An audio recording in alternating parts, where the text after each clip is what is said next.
staff, some who are here today, were partying to this in the middle of the night, and one child said to their lawyer, "Why do they want to send me back? My mom is dead, and my dad abuses me. Why do they want to hurt me?"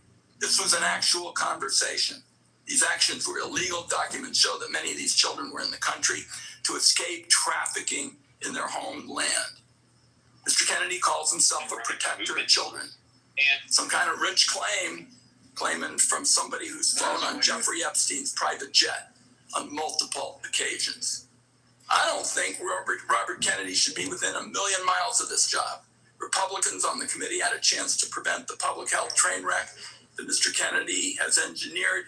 Everyone voted for him. It is in the country's best interest that Robert Kennedy step down, and if he doesn't, Donald Trump should fire him before more people are hurt by his reckless disregard for science and the truth.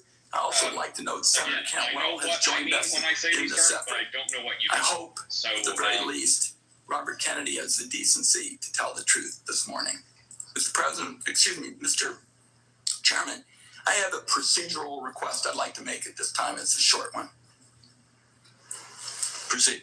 Thank you, Mr. Chairman. Mr. Chairman, it's unfortunate that I have to say this, but this is a witness who has lied to members of the Senate Finance Committee. In response to over 35 written questions, including from me, he said, and I quote, that he would do nothing as HHS secretary that makes it difficult or discourages people from taking vaccines. That was clearly not true. His unprecedented unilateral actions to restrict access to COVID vaccines, that alone proves it. He tried to fire the Senate-approved CDC director after she chose the truth over what I consider his delusions. His prepared testimony, even today, includes the debunked lie that 500,000 children disappeared under the Biden administration's watch, a lie that the Trump administration is using as a pretext to hunt immigrant children and their families. So, my request, Mr. Chairman, and I think it is unfortunate that I have to do this, but given the unprecedented nature of the witness's behavior, I would ask now that the committee formally swear in Robert Kennedy as a witness. Senator White and I will personally object and will reject your request. We will treat this witness as we treat all of the other administration witnesses who come before us. And let me just say again, as I said in my opening remarks, we will have some partisan disagreements today. We're having partisan disagreements right now, and I am having partisan disagreements with you on your characterization of the facts. The bottom line is we will let the secretary make his own case in his opening statement. I'll only say, Mr. Chairman, that this committee's unwillingness to swear this witness is basically a message that it is acceptable to lie to the Senate Finance Committee about hugely important questions like vaccines. I think it's a great mistake, and that's why I made the request. I understand that you're not going to grant it, and we can move on. We'll get to the bottom of your accusations, but at this point, I'm going to turn to our witness, the Secretary of Health and Human Services, Robert F. Kennedy, Jr. And Mr. Kennedy, Mr. Secretary, you may make your opening statement at this time. Thank you, Chairman Crapo, and thank you, Ranking Member Wyden, for the invitation to appear before the committee today. Before I summarize what we've accomplished this year at HHS, I want to express my deepest condolence to the family of DeKalb County Police Officer David Rose, who gave his life to stop the gunfire attack on the CDC on August 8th. Officer Rose was a veteran. He was a husband and the father of 2 children. Officer Rose's widow, whom I visited, is expecting their 3rd child.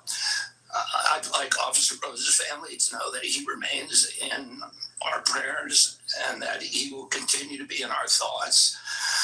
Let me start with the big picture. Under President Trump's leadership, we at HHS are enacting a once-in-a-generation shift from a sick care system to a true healthcare system that tackles the root causes of chronic disease.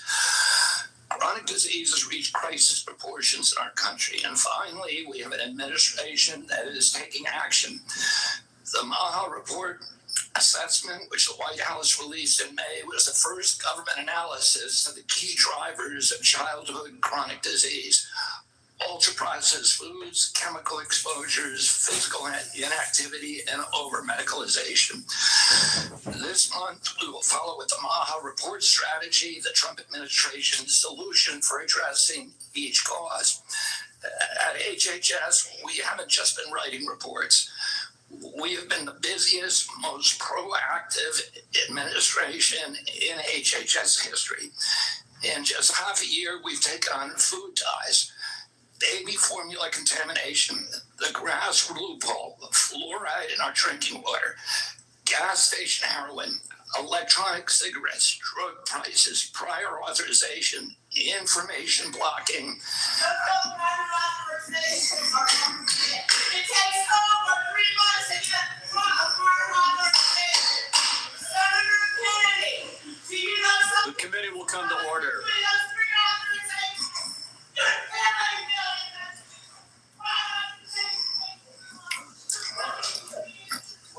I apologize to you for that outburst, Secretary Kennedy. I would notify everyone else in the audience.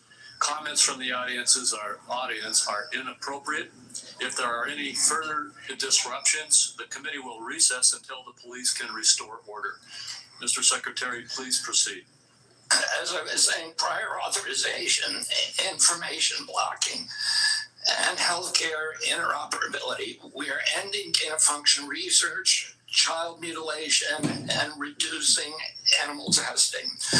We are addressing cell phone use in schools, excessive screen time for youth, the lack of nutrition education in our medical schools, sickle cell anemia, hepatitis C, the East Palestine chemical spill, and many, many others. At FDA, we are now on track to approve more drugs this year than at any time in history. I'm also proud to say that HHS under President Trump is doing more with less. We have taken measures to fight waste, fraud, and abuse. Just by eliminating duplicative enrollments in CMS, we are saving taxpayers $14 billion a year. Meanwhile, we are expanding access for people who need it. We are ending racist diversity, equity, and inclusion practices and instead focusing on aiding low-income and vulnerable families, regardless of their race, which was the original intent of Title X. We're also pouring $1 billion into Head Start and the Administration for Children and Families. Compassion need not be the casualty of efficiency. I'd like to highlight some issues that have not gotten media attention. First, we are doing our part to fulfill the President's commitment to stop human trafficking, especially of children. We inherited a terrible humanitarian crisis from the previous administration with its open border policies, which allowed the appalling loss of 476,000 unaccompanied children. We've implemented policies now to ensure that appalling tragedy can never happen again. We have knocked on 82,000 doors and located 22,000 of those children. I promise you that we will do more in the next 3 years. We are also addressing the disastrous health conditions in tribal communities on Native American reservations. I've met face-to-face with tribal leaders in dozens of communities and tribes in Alaska, Arizona, Idaho, New Mexico, and elsewhere. And I look forward to making HHS resources more available to those communities. One of the most significant initiatives under President Trump is the Rural Health Transformation Fund, part of the President's Big Beautiful Bill, which will provide the greatest investment of federal money into rural health care in history. Finally, I would like to address the recent shakeups at CDC. These changes were absolutely necessary adjustments to restore the agency to its role as the world's gold standard public health agency with the central mission of protecting Americans from infectious disease. CDC failed that responsibility miserably during COVID, when its disastrous and nonsensical policies destroyed small businesses, violated civil liberties, closed our schools, cause generational damage in doing so, mass infants with no science, and heightened economic inequality. And yet all those oppressive and unscientific interventions failed to do anything about the disease itself. America is home to 4.2% of the world's population, yet we had nearly 20% of the COVID deaths. We literally did worse than any country in the world. And the people at CDC who oversaw that process, who put masks on our children, who closed our schools, are the people who will be leaving. And that's why we need bold, competent, and creative new leadership at CDC. People able and willing to chart a new course. As my father once said, progress is a nice word, but change is its motivator, and change has its enemies.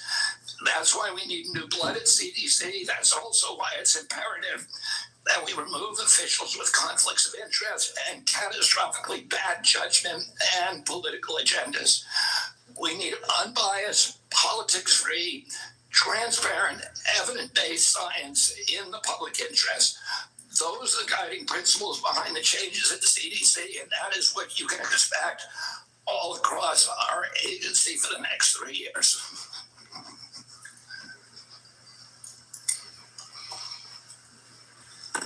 Thank you very much, Mr. Secretary. I'll begin with the questioning. And one of the first things I'd like to talk to you about is actually something that is under the auspices of CMS. And I spoke with Dr. Oz last night about this. I'm sure you're very familiar with it, though.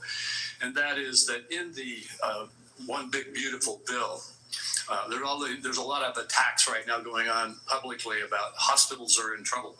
And the blame for that is placed on the bill, even though the bill hasn't even been implemented yet. The fact is, this committee held hearings on the troubles that rural hospitals are facing in the United States before the passage of the One Big Beautiful Bill. They've been facing difficulties in rural America for a number of years now. And the bill, the One Big Beautiful Bill, contained a rural health transformation program, which I would just like to ask you to comment on.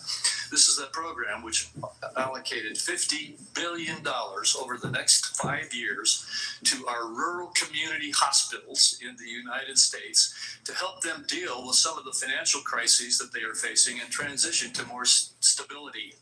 Could you comment on that program that is in the One Big Beautiful Bill?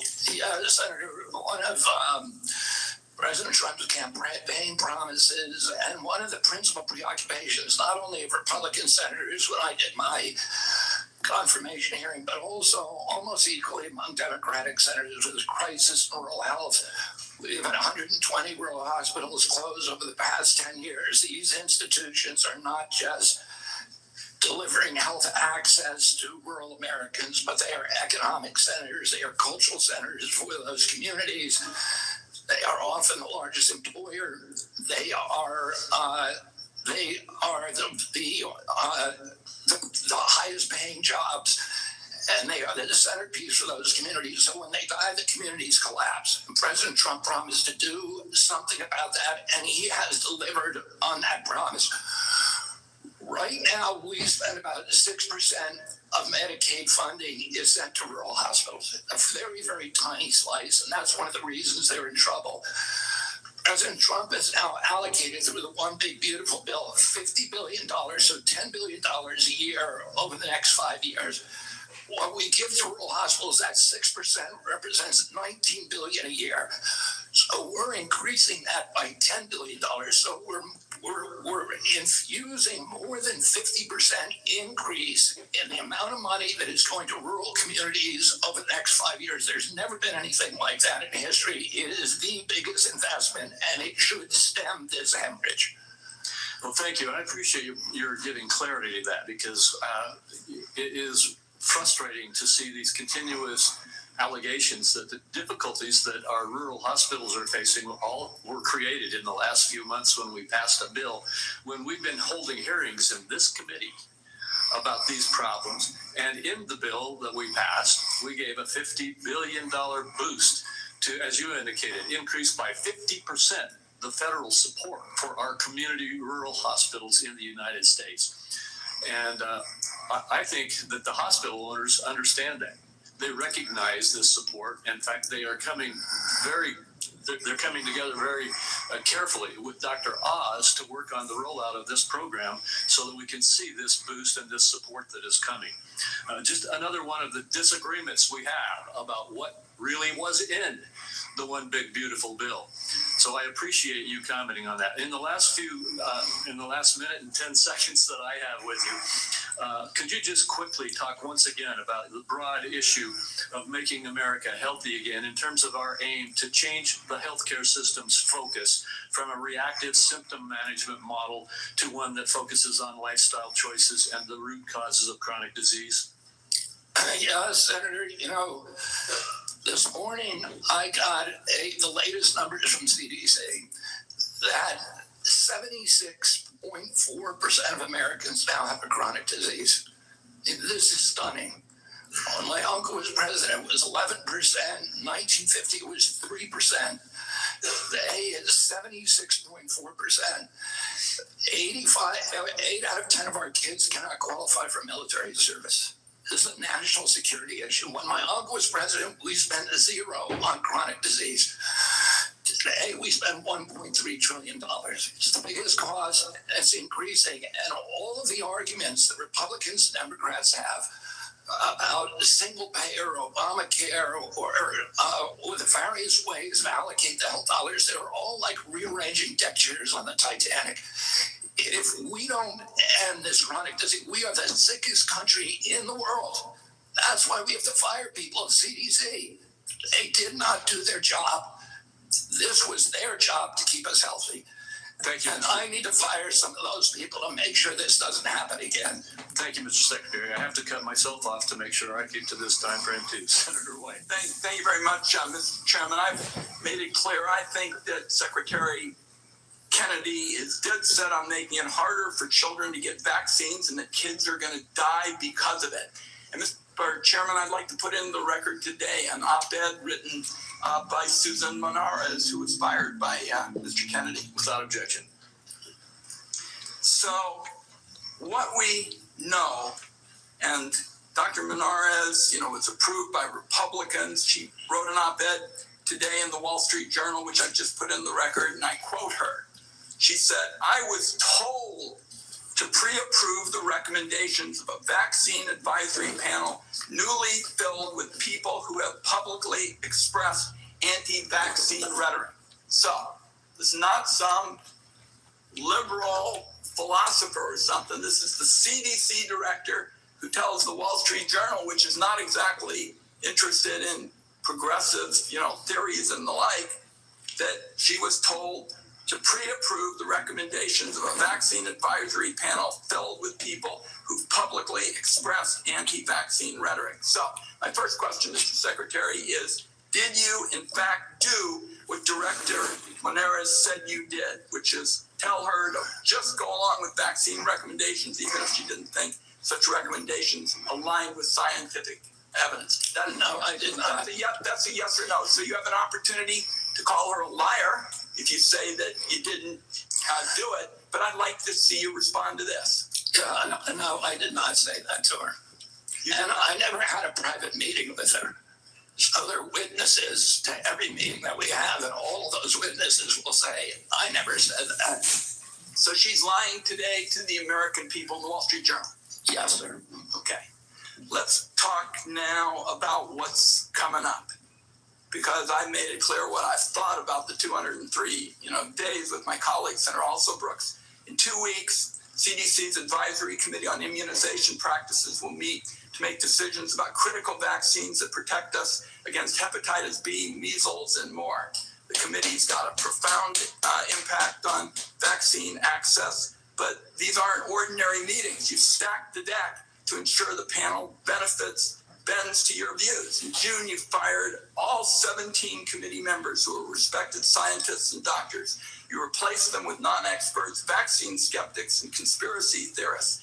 As a result, this critical advisory panel has lost scientific credibility. After years, colleagues, we spend so much time not looking at this as Democrats and Republicans, but it's good science and scientific, credibility. And now the American Academy of Pediatrics has warned that the committee is being politicized at the expense of children's health. American Academy of Pediatrics, you think they're lying too? I think the American Academy of Pediatrics is gravely conflicted. They get their biggest contributors are the 4 largest vaccine makers. They run a journal, Pediatrics, which they make a lot of money on, that is completely dependent on pharmaceutical companies. So I wouldn't put a big stake in what they say that benefits pharmaceutical interests. Senator, I didn't politicize ASIP. I depoliticized it. The Congress has been investigating ASIP. All over the country, Mr. Secretary, scientists and doctors are saying otherwise. They're all wrong too. They're all lying, according to you. The scientists and doctors are supporting me all over the country. There is division on opinion. I don't get letters from thousands of people who are not political saying that this set of changes is going to damage American healthcare, and particularly these healthcare agencies, for decades to come. I don't get any letters from people saying, hey, this is going to make a big difference forever. Maybe you're listening to a selective group of people. You get me. And I will. Fine. I will tell you what, Senator. I will put my mailbag against your mailbag any day of the week. 30 seconds.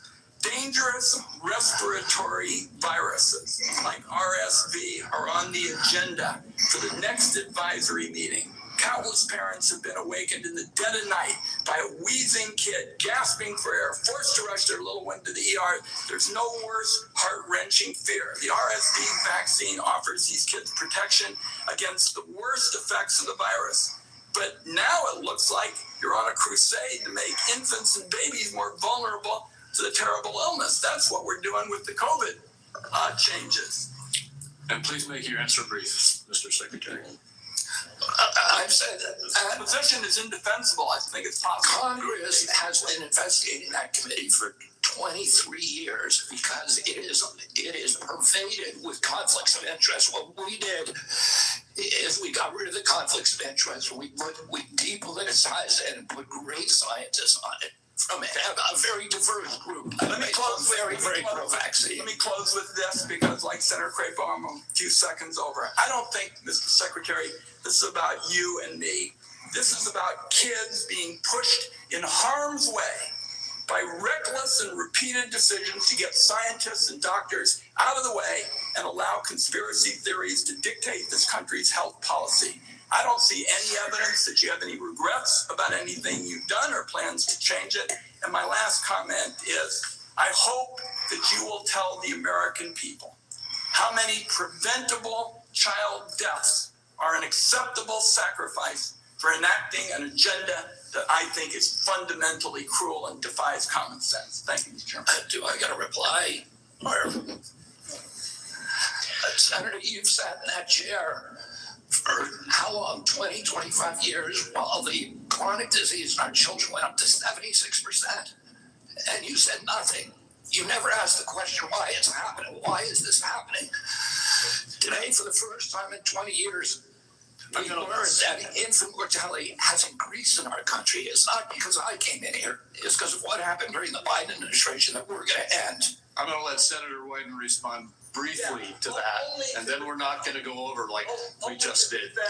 This committee on a bipartisan basis. Colleagues, my cabinet secretary says that we have no interest in chronic care. Mr. Secretary, Mr. Chairman, could we have regular order, please? We're in the process of turning around the Medicare program with the chronic care bill that Chairman Hatch, when he was chairman, and this committee put together on a bipartisan basis. All right, we're going to proceed. And I just want the rest of the members to know, I gave Senator Wyden as ranking member some leeway there, but we're going to stick to the 5 minutes. Senator Grassley. First of all, thank you. I have asked HH secretaries in the past to fully utilize the Rural Community Hospital Demonstration Program under Medicare. The program has been underutilized. In May, the CMS filled the open slots. Thanks to your agency's work, there's been 10 more rural hospitals hospitals in the program.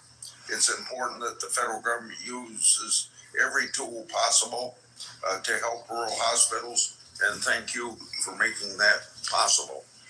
Now to my questions. Back in January, during your confirmation hearing, you told me that you agreed to leave farming regulations to the Department of Agriculture and EPA. Do you think that any comments you have made since your confirmation on topics dealing with agriculture are consistent with what you said in January, that USDA and EPA ought to be regulating farming, and that the Department of Health and Human Services should not seek to regulate farms, the tools they use, or the markets that they sell into? Yes, Senator, we are working very, very closely with Brooke Rollins and with the agricultural community. We've met with over 140 farm interests over the past 3 months to incorporate them to make sure that the MAHA agenda is consistent with their agenda. We are producing the best food in America, that we're protecting our soils and our soil microbiome, and that we're protecting all kinds of farmers, including those who want to transition to regenerative agriculture. We're consulting every stakeholder in the farm community in everything that we do. I just raised the question because farmers in my state have been concerned about some of the things you're saying. Senator, I can't hear you. I'm sorry.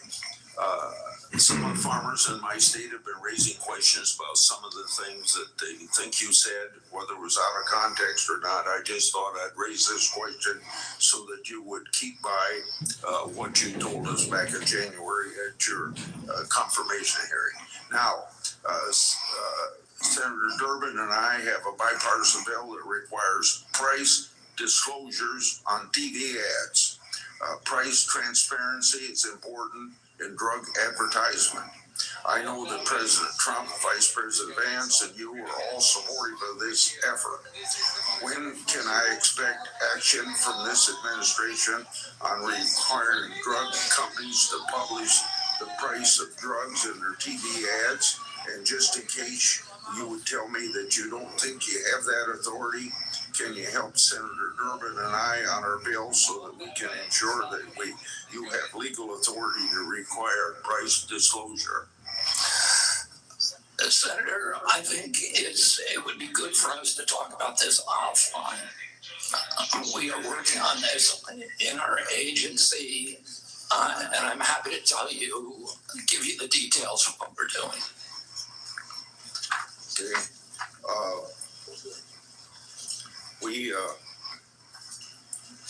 I've got a question here on transplant. Senator Kennedy and I have been working, or Senator White and I have been working on this. For nearly 2 decades, I've engaged in a bipartisan oversight of the organ transplant system. ERISA has developed a tool to combat transplant line skipping. I hope that you can take steps to make sure that these steps are being taken by HHS and ERISA to curb transplant line skipping. On July the 2nd, Senator Wyden and I wrote you a letter highlighting cases of OPOs in Mississippi and Kentucky. In each of these cases, OPO allegedly tried to harvest organs from patients still showing signs of life. I expect you to take steps through these organizations to ensure that this doesn't happen again. We have mounted a major investigation of misconduct, of illegal behavior, of organ harvesting, of living people, of line skipping, of favoritism, of all kinds of scandalous behavior inside the organ procurement organizations. We have already ended the contract, terminated the contract with the sole source provider. We are reorganizing the entire industry so that this can never happen again. I'm happy to go into the details with you if I had more time. Thank you, Senator Cornyn. Mr. Secretary, the United States spends approximately 18% of our GDP on healthcare. And yet, by most accounts, we rank roughly 10th in the world in terms of the healthcare outcome. Our Democratic colleagues seem to think the more money you spend, you're necessarily going to improve those outcomes. But at the same time, we have the two major drivers of our national debt, Social Security and Medicare, while we spend more money on interest on the national debt than we do on defense of the nation, which is an unsustainable trajectory. What is it that you're doing to address the effectiveness and the outcomes of our healthcare expenditures as opposed to just throwing more money at the problem? Yeah, I mean, throwing money at the problem does not work. We spend 2 to 3 times per capita what European nations spend on healthcare, and we have the worst health outcomes. We're 79th in health outcomes globally. Over the past 20 years, we've lost, or 30 years, we've lost 6 years to Europe in terms of longevity. So our lifespan was even with Europe's now at 6 years behind. As I said as I remarked to Chairman Wyden this morning, or Minority Leader Biden, today we got new data that showed that infant mortality has increased in this country in 2024, for the first time in 20 years. Diabetes has gone up 98% in 20 years. Nobody's doing anything about it. CDC's job was to make sure that this didn't happen. And what we're going to do is reorganize CDC, but also we've already righted the ship at NIH, at FDA, at CMS, and we are going to end the chronic disease epidemic. We are devoting thousands of studies. We're going to devote to identifying the causes, and we're eliminating them. And we're already starting. We're not waiting for everything to come in. We are starting now. We're doing this with food dyes, with grass stands, with dietary guidelines. We're going to get better food and better health to the American public because it's chronic disease that is bankrupting us and destroying our national security. It seems to me one of the biggest problems that we have in America today is the trustworthiness of the information that we actually receive from the news media and from any other source.